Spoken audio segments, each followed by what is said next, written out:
Hi there, it's Alexis Hasselberger, time management and productivity coach.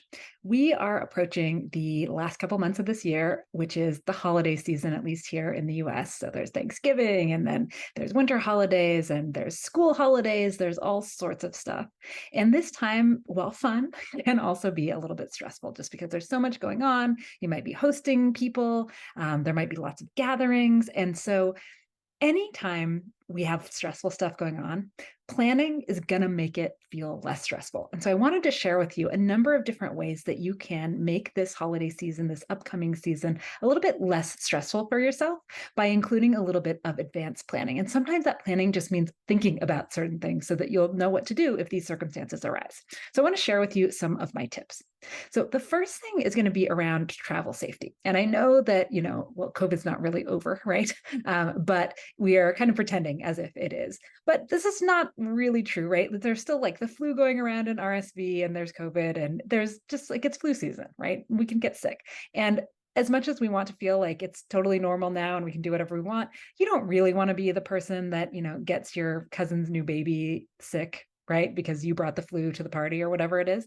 So I just want us to think about, and for myself as well, what means safety to you right now? Like, it's not the same as it was last year, probably, or the year before. I know that I'm not, wearing masks in all public places all of the time, like I was, last year, the year before.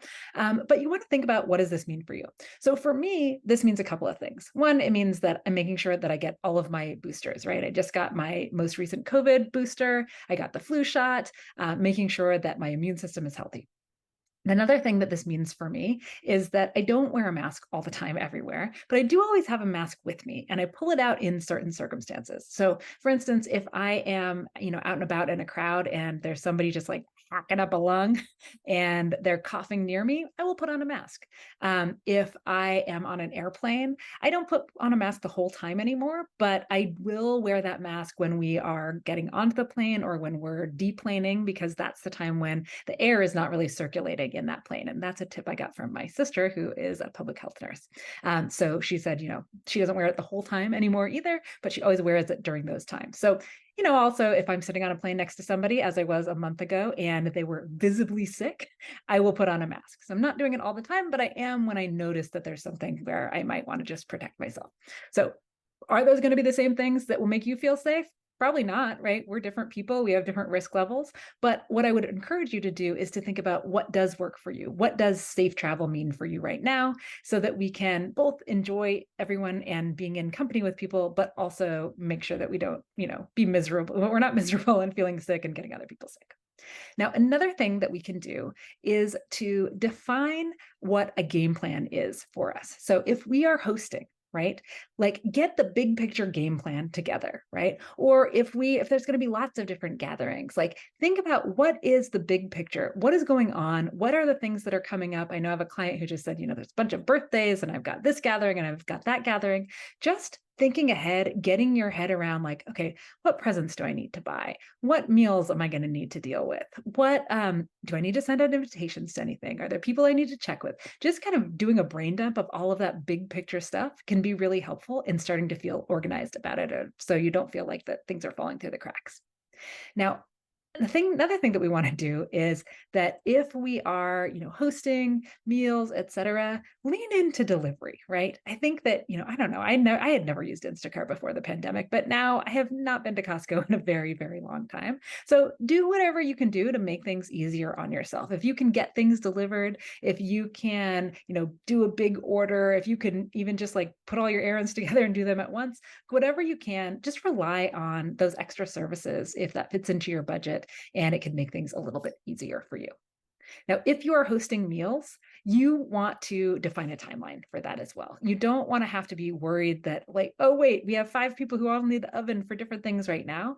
I would work backwards from your mealtime and make an hour by hour game plan of exactly what needs to go into the oven when, what can be done ahead of time, where are we going to store things that, need to be chilled, et cetera. Like all of that stuff, work backwards from the mealtime so that you have a clear plan and aren't feeling scrambled on the day of. Now, you also want to do what you can in advance, right? So if you're, let's say, hosting a big Thanksgiving or something like this, there are lots of things that can be done like up to a week in advance, right? You could, for instance, or even more, you could make pie crusts right now and freeze them and take them out later. You could make those pies 3 days in advance, right? You could prep the guest room a week in advance. You could do the groceries and stuff. You could make that order a week in advance. There's a lot of different things that we can do to set ourselves up for success by just doing it in advance so that we're not doing it all within the last couple of days right before a big event. And then there's one other thing that we want to think about. And this one is especially great if we are the guest somewhere. And this is that we want to come up with a safe word or a let's get out of here script for our family. Because you know what? We might be really enjoying time with our family. And then we reach our limit and we want to go. And we want to be able to politely extract ourselves. And so you might have some sort of a safe word or a code word with your partner or whoever it is that you're attending these events with or with your family, so that when you say that word, when you work it into conversation, you know that means, okay, we are going to start getting ourselves out of here. And then you might want to come up with a script for what you can say that feels reasonable, that feels true, and that will also, gently extract you. So it might just be like, hey, we've got a big day tomorrow and we need to get home and get to bed, or our pet needs to be let out, or whatever it is that feels real to you, that isn't lying, but that will let you get out of that situation when you are ready for it to be over. Because we can enjoy our family, and we also may want to just get out of there.